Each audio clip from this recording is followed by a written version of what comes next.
Olá, eu sou Thaís Rocha e está começando mais um episódio do Colin Quem Entende, o podcast onde eu converso com especialistas convidados e a gente compartilha reflexões, ferramentas e experiências para tornar a jornada universitária mais leve, consciente e cheia de sentido. Porque entender é o primeiro passo para transformar. Preparado para enxergar o lado invisível da vida acadêmica? Então cola com a gente! Olá, sejam bem-vindos ao Papo de Veterinária. Nesse novo quadro Colin Quem Entende, a gente vai falar sobre algumas dores da vida acadêmica. Aqui a gente vai falar sobre o lado invisível da vida acadêmica, aquilo que não está no cronograma de aula, mas que mexe com a gente todos os dias. E no episódio de hoje nós vamos começar com um tema urgente: a saúde mental na universidade. Porque se tem uma coisa que deu para entender já ao longo desses anos fazendo papo, é que ninguém consegue ser um bom profissional se não estiver minimamente bem com a própria mente. Então, a nossa convidada de hoje é Helena Giolito, que tem um amplo currículo para poder aqui ajudar a gente, né, a desenvolver o papo nessa área. A Helena é graduada em Pedagogia e Ciências Biológicas, é mestre em Bens Culturais e Projetos Sociais pela FGV, psicanalista clínica, especialista em psicopedagogia clínico-institucional, avaliação educacional e novas tecnologias na educação e no treinamento empresarial. Ela foi idealizadora e coordenadora por 24 anos do Núcleo de Apoio Pedagógico da Fundação Getúlio Vargas, no Rio de Janeiro e em Brasília, num setor dedicado ao atendimento e apoio psicopedagógico de estudantes de graduação e apoio didático-pedagógico do corpo docente. Então, seja muito bem-vinda, Helena. Obrigada, Thaís. Primeiramente, é um prazer estar aqui, né? Ter sido convidada para falar sobre um tema extremamente urgente, né?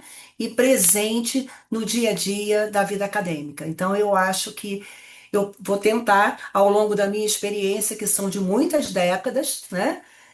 Poder contribuir um pouquinho para os estudantes e também para o corpo docente, né, da universidade, dos cursos de graduação que vem com tantas expectativas, né, com tantas questões assim urgentes e que muitas vezes são banalizadas em função de vergonha, de outras questões. Então eu espero aqui que esse bate-papo aqui nosso possa contribuir um pouco para essas questões. Muito obrigada pelo convite, é um prazer estar aqui. Nós que agradecemos a sua presença.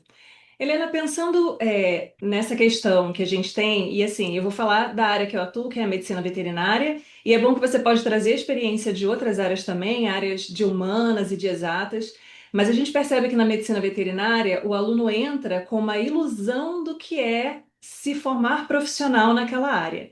Então, existe uma série de fantasias e expectativas do que é o dia a dia de uma pessoa que trabalha, na grande maioria das vezes, em contato direto com os animais.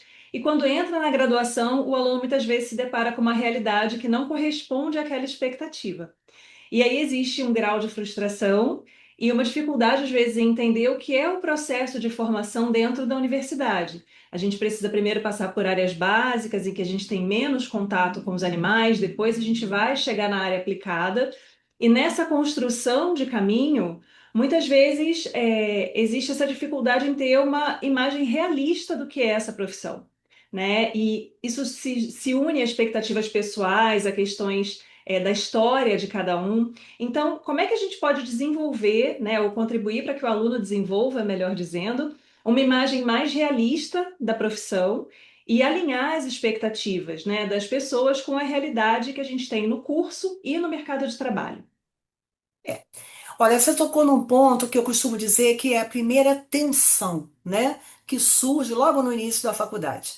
É quando você entra e que você tem a famosa escolha da profissão, né?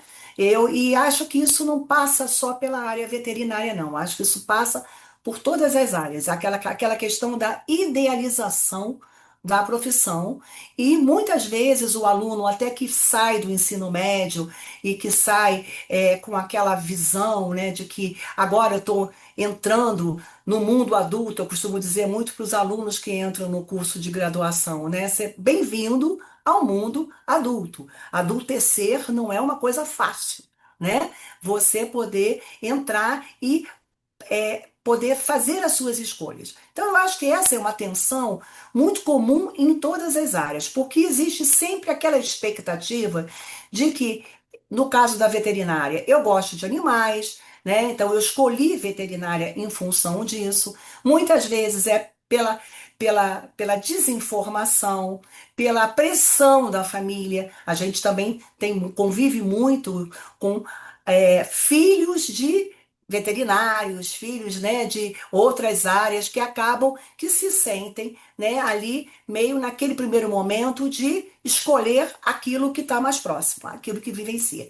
Então, ela é uma tensão muito grande e muito comum, porque tem uma questão da idealização. Eu costumo muito dizer para os meus alunos, ao longo dessas 4 décadas aí que eu tenho de experiência, né? Mais experiência do que os alunos hoje têm de idade, eu costumo dizer que toda expectativa, ela gera também uma frustração, tá? Então, o excesso de expectativa, ela gera essa frustração. Então, uma coisa que eu acho que é muito importante para essa identidade profissional, e também pensando na questão do mercado de trabalho, é que o aluno entenda que tudo é um processo, né? É um processo. Ele vai, ele não vai só estudar coisa legal. Ele não vai só trabalhar a prática. Eu escuto isso há muitos anos e principalmente nos últimos anos, a gente percebe um aluno que quer muito a prática. Eu quero trabalhar a prática, como se a teoria fosse uma coisa totalmente desvinculada da prática.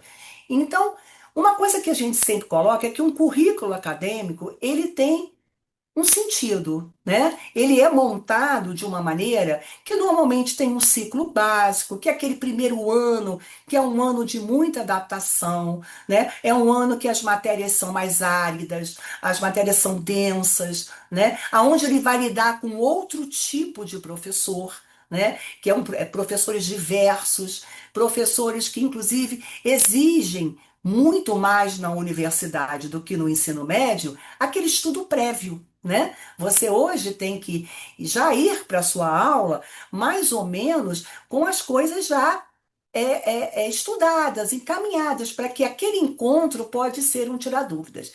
Então, uma coisa que eu costumo dizer para todos os alunos, que o que é importante nesse momento? É entender que um currículo acadêmico, ele tem um sentido, ele não está ali por acaso, né?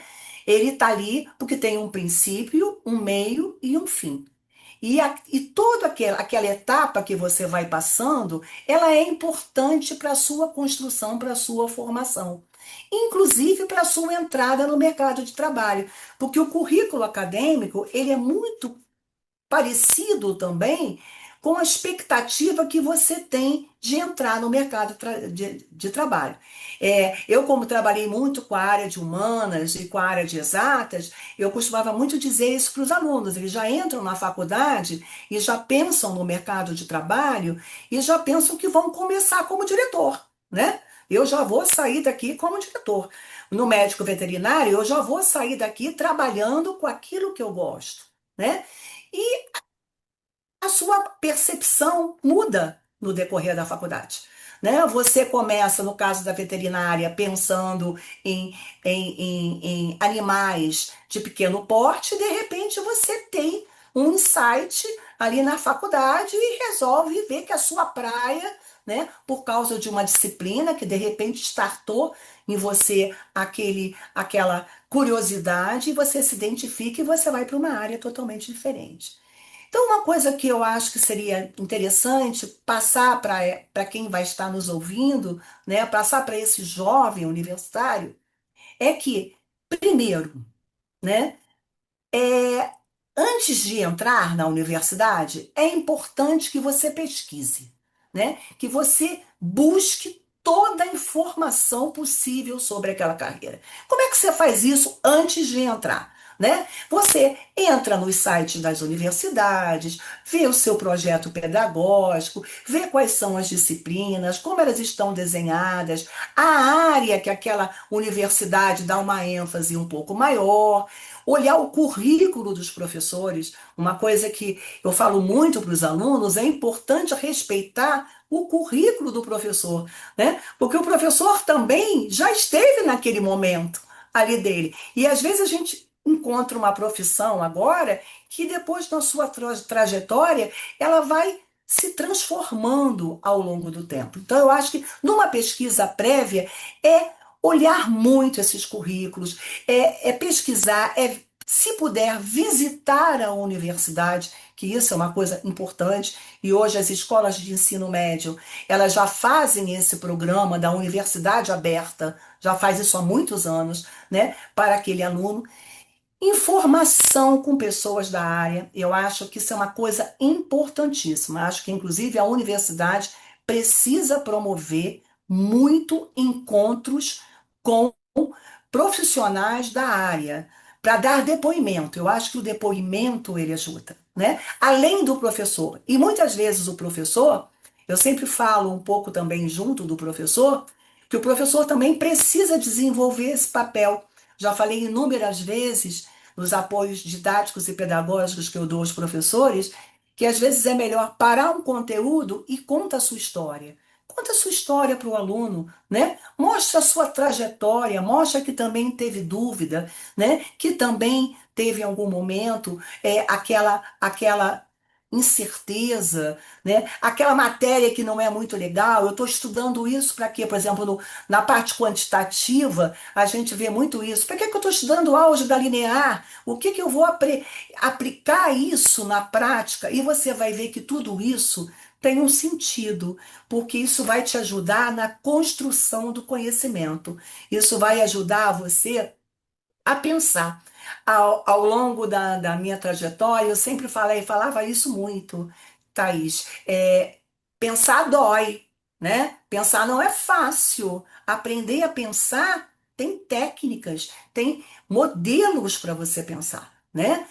Você pensar por modelos, você saber estruturar o seu pensamento, e tudo isso é uma técnica que você desenvolve. Então, eu acho que para esse aluno que está tão aflito, quando ele entra e está ansioso, por que que ele está estudando aquilo? E eu costumo dizer, veterinária são 5 anos, né? E eu costumo dizer que os 2 primeiros anos, dentro de um curso de veterinária, como é no curso de engenharia, como é no curso de economia, como é num curso da área de humanas, eles acabam sendo aqueles anos mais básicos, que muitas vezes você passa por disciplinas que você não vê muito sentido.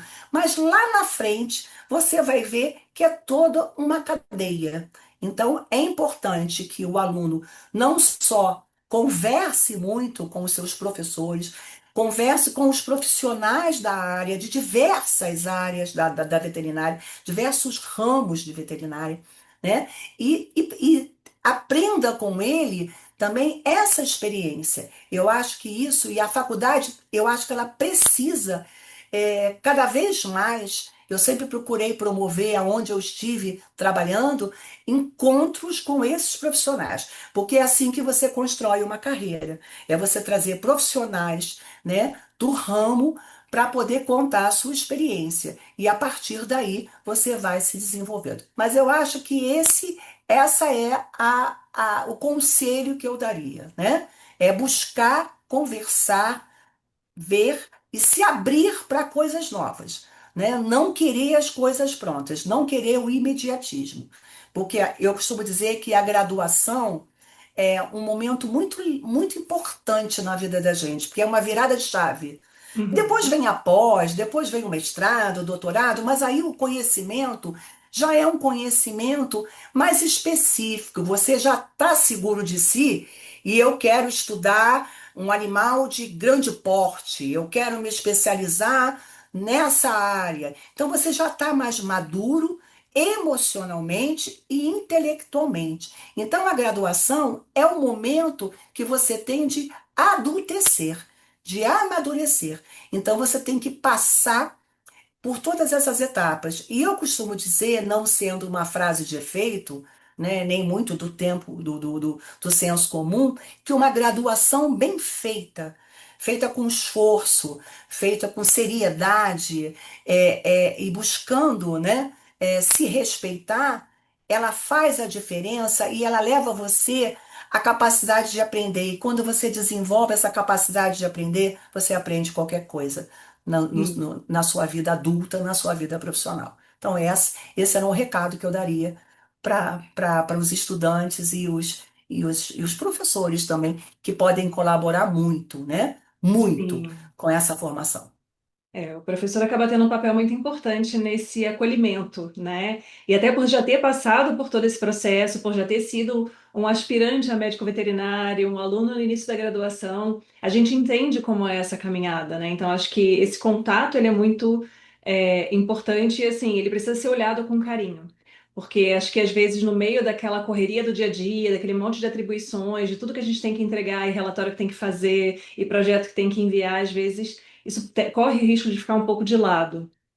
E a gente precisa realmente ter esse carinho, né, com quem está É, ingressando. E eu achei bem e bacana desconstruir, né? Desconstruir também um pouco essa coisa que muitas vezes o professor tem, né?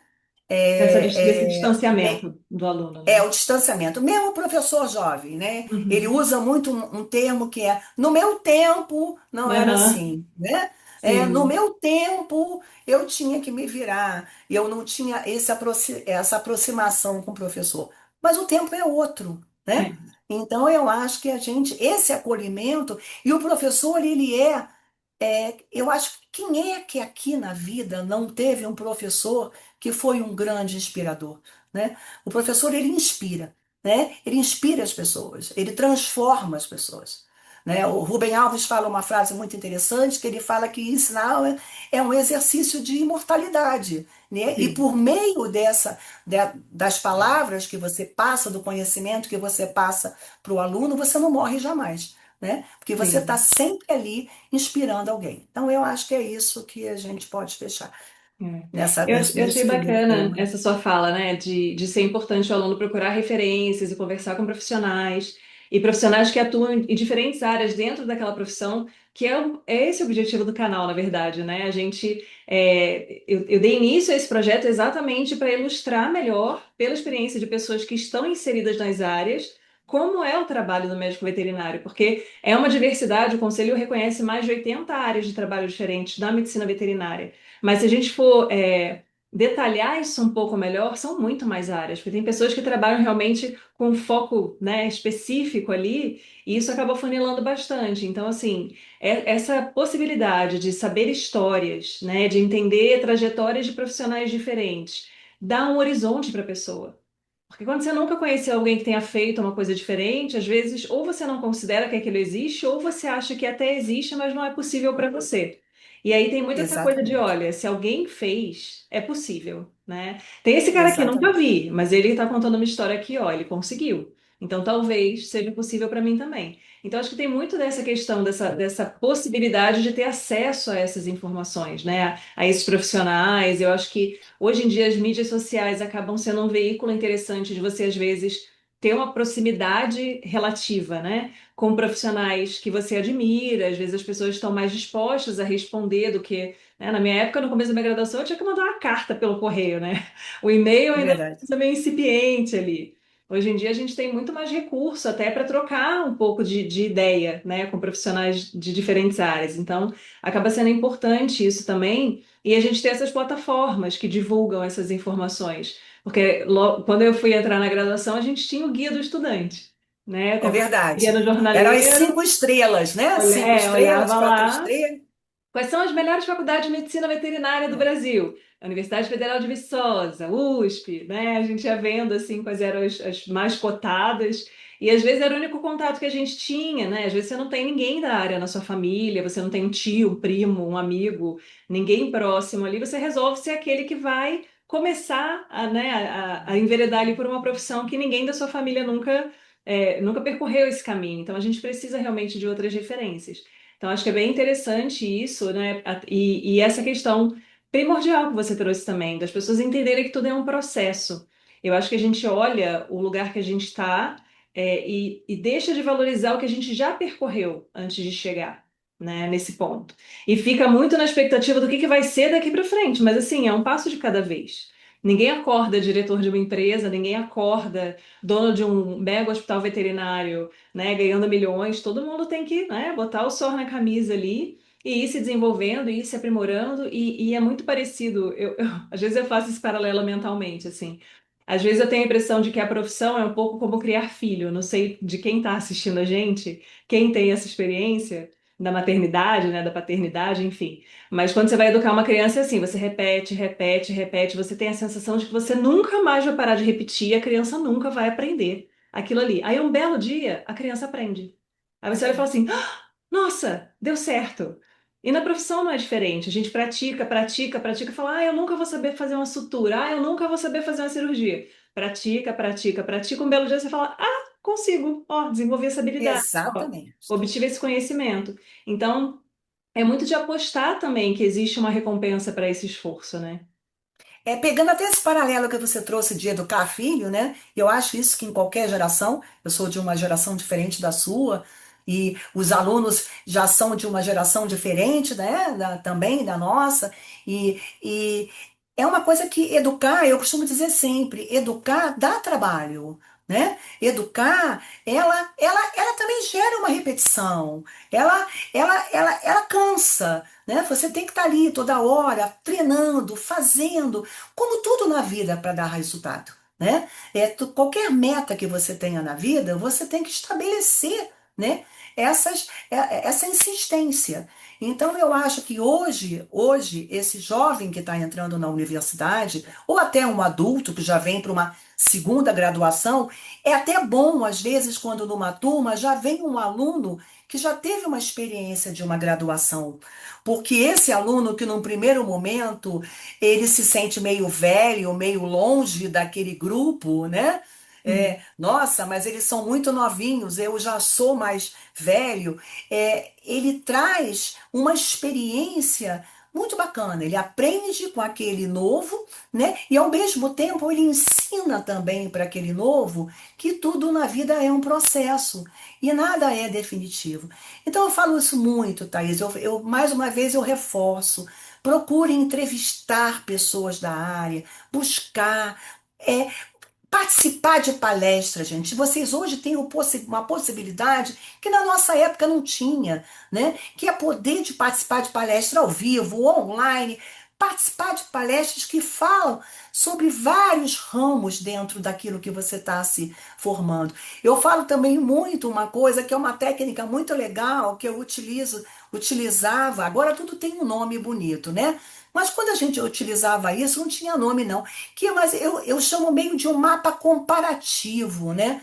Da expectativa com a realidade, né? Então, o que que eu esperava e o que que eu estou encontrando, né? Até onde eu não estou esperando demais e até eu também não estou exigindo demais daquela outra pessoa ou do imediatismo. Então, eu costumo dizer que, às vezes, o mapa de comparação da expectativa, ela também ajuda você a evoluir, né? Ele também te mostra como você está passando por cada etapa. Então, eu acho que isso é uma coisa importante aí para vocês. Esse foi o Colin Quem Entende. Se esse conteúdo fez sentido para você, compartilhe com seus colegas e ajude a espalhar essa rede de apoio acadêmico. Acompanhe os próximos episódios e lembre-se, você não está sozinho nessa jornada. Até a próxima!